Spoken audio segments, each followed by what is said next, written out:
Okay, hello everyone. Welcome to Barry's Book Reviews. This is episode number 26.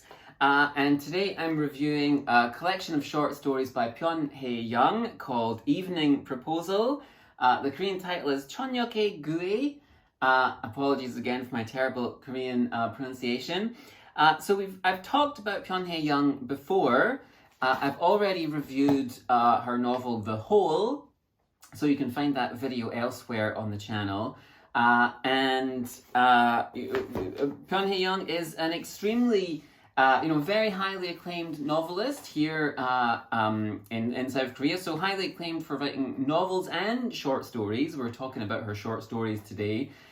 She's won several of the big literary awards here in Korea. She's won the Hanguk Ilbo Literary Award, the Isang Award, the Dongin Literary Award, and the Today Young Artist Literary Award. I'm sure I'm probably forgetting some as well.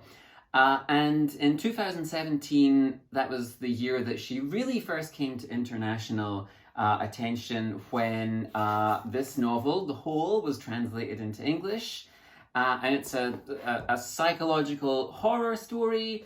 And it famously now won the Shirley Jackson Award in 2017. Shirley Jackson Award celebrates sort of psychological horror novels.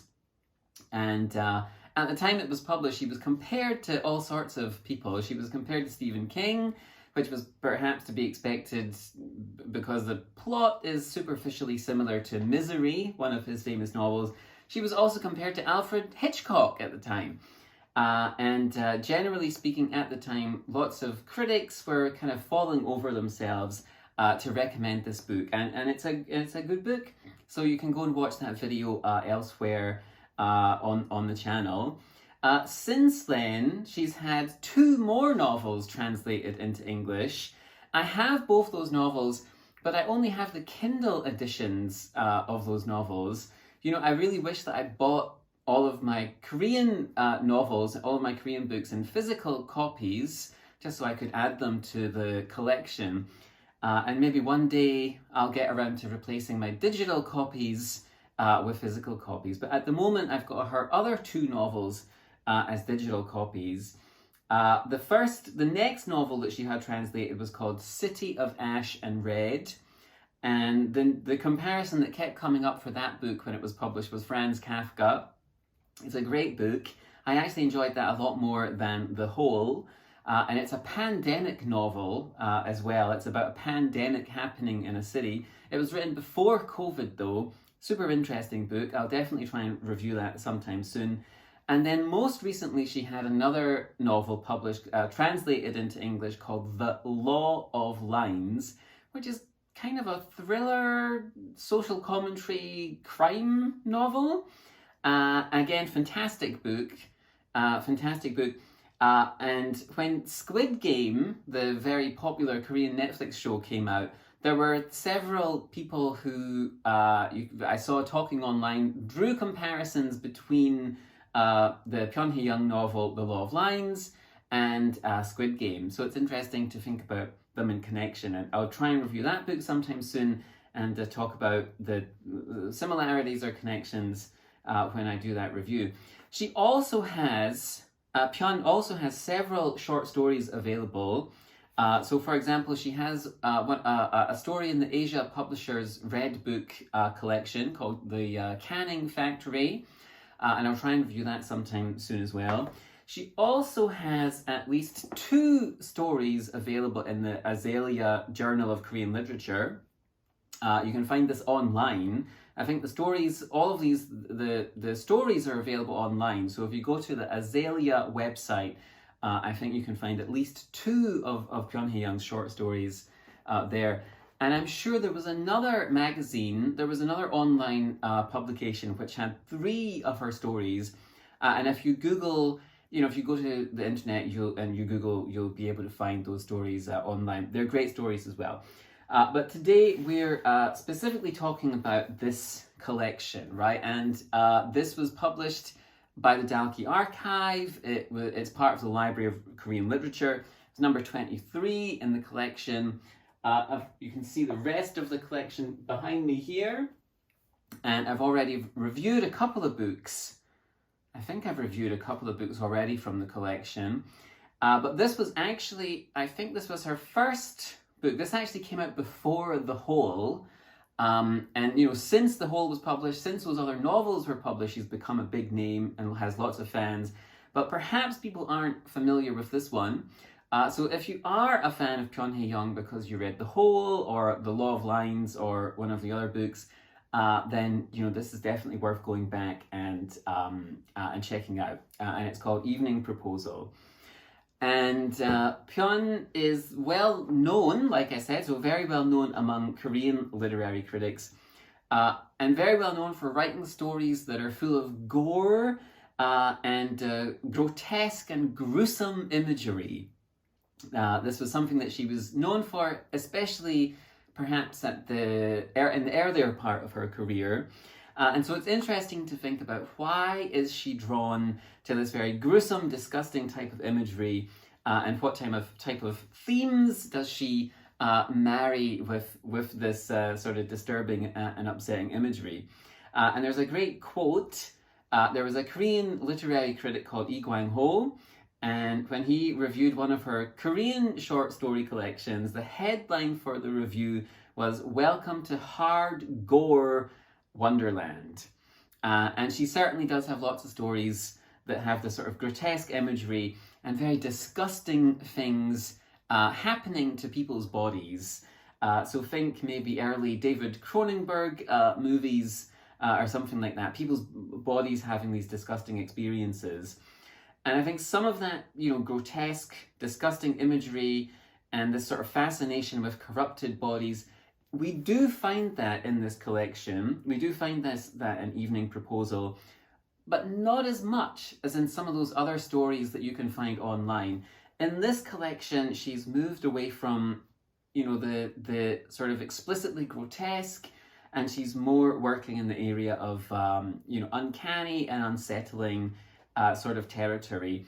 And actually not too far from the Ha-song Ran book that I reviewed in a couple of episodes ago. Not too far away. Different, but also similar. And there's a great afterword in Evening Proposal, and it talks about some of the different themes that we can find in the collection. And one of the main themes that we find in her work, certainly in these short stories, is this idea that we are all essentially rats trapped in mazes. Okay, we're all just rats trapped in mazes, struggling to give some meaning to our empty lives. So you keep, in Pyun's stories, you keep coming up against this idea that we build these sort of civilized systems or ways of living. So we have jobs and marriages and cities, houses, subway systems, all of these elaborate ways of living and filling our lives. And these things make life more convenient, and they certainly fill our lives. But really, these things are traps. They trap us, and they often trap us in kind of repetition, right? We're forced to go through these repetitive motions. And as we go through these repetitions, our lives become increasingly meaningless as time goes by. And you know, Pyun stories make things that we do every day seem strange and uncanny. You know, kind of what I said about Ha-song Ran, actually, right? So like taking the subway or going to the office or having lunch, these things become imbued with horror and despair for Pyun. And she also seems to want to remind us that we're biological entities, right? We seem like we want to forget this sometimes, but we're all servants to our biology. You know, so much of what we do separates us from the animal world. We have civilization, but really we're still just clever animals, and you know, thoroughly tied to our biology. And we're only a couple of steps removed from this sort of world of blood and flesh and vicious animal life. And so certainly in this collection, one of the things that you see is that there's lots of stories about people who are stuck, trapped in repetitive jobs. If you've ever worked in an office, I'm sure you'll have experienced this sort of ennui of being in an office type occupation, right? It can be an extremely dispiriting experience. And what Pyun seems to be trying to say about the nature of modern work is this idea that it's crushingly banal, right? This repetitive nature of work that we do, it is just sort of soul destroying, and it empties our lives of vitality and meaning. Work is meaningless and pointless and unfulfilling, and has served to separate us from the joy of life. The first story in the collection is called Rabbit's Tomb, and in this story we find an unnamed office worker. He's sent to an unnamed city, so like to a different branch of his organization, and he has to do some kind of unspecified work in this office for several months. It's crushingly mundane, repetitive. The tasks that he has to do just seem utterly trivial and pointless. And then one day his routine is shaken a little when he finds an abandoned rabbit. And this sets him on a path towards some kind of realization about the nature of his work and life. It's extremely eerie and unsettling, and it suggests we're all trapped in this type of cycle. There's also a serial killer element to this story. Great story, super interesting, and again it shows these sort of themes that she comes back to time and time again. Another story, even the title sort of underlines this sort of thematic concern that she has. This story is called Monotonous Lunch, and this is a story about a man who works in a university photocopying shop, and he lives this life of uninterrupted routine. He wakes up at the same time, he catches the subway at the same time, he does the same repetitive tasks at work all day, he has the same lunch in the same cafeteria, and so on. Then, one day he witnesses a suicide on the subway, right? So, like in the first story, something happens to shock him out of his routine. And this causes him to engage in some kind of self-reflection. And again, he comes to some kind of epiphany about the nature of his life. And at one point he says, he suddenly became aware of the cold air of the basement copy room and knew he'd spend his entire future there. He would from time to time get a paper cut, and that was the only kind of scar he'd ever have. You have this sense of a life lived within strict boundaries. What's the point? Why do we do the things that we do? And it's extremely, it can be extremely upsetting to look at that, right? It's something that most of us have an element of in our life, right? These things that we have to do, that we're forced to do through the natures of our jobs and our lives in general, that if we had the choice, they wouldn't feature in it at all.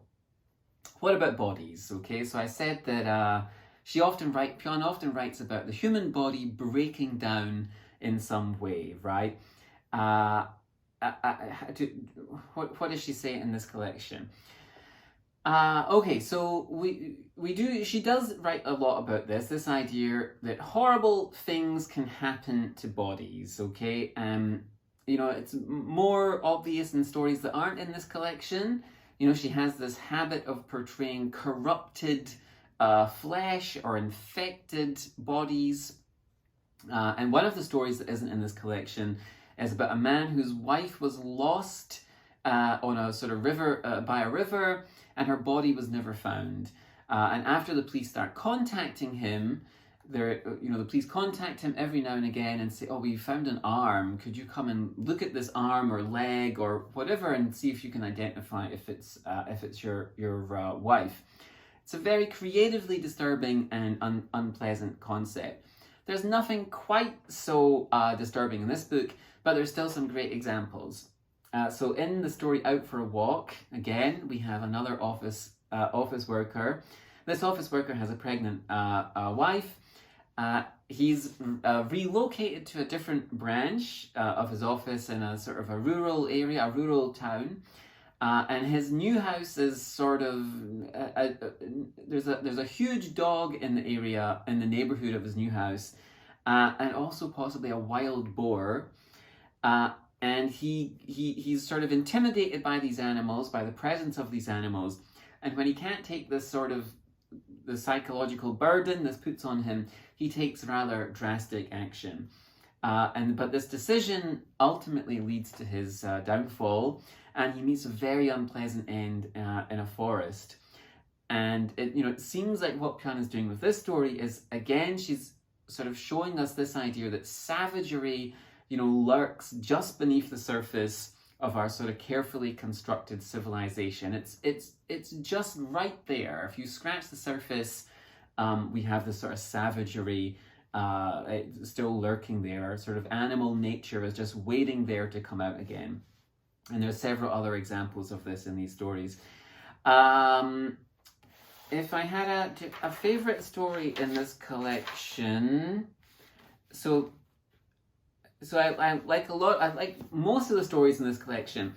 There's a particularly memorable story called "Would You Like to Take a Tour Bus?"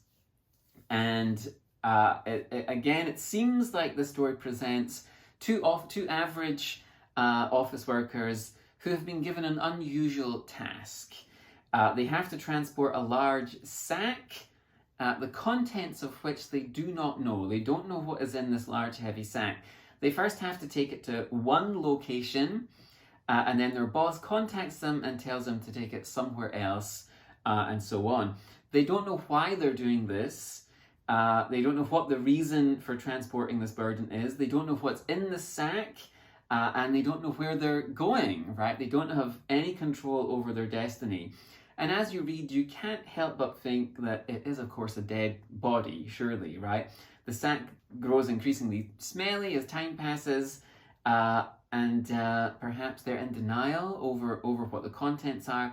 Story has a very unusual tone, very creepy, very unsettling, and it asks us, why do we do the things that we do, right? Why do we fill our lives with work? What's the point of everything? Is escape possible? And are we contributing in some abstract way to the horror of existence? And if that sounds like your cup of tea, then I highly recommend picking up Pyun Hye-young's Evening Proposal. It's a great collection of short stories. And this was episode number 26. Thanks for watching, and I'll be back in a day or two with episode number 27.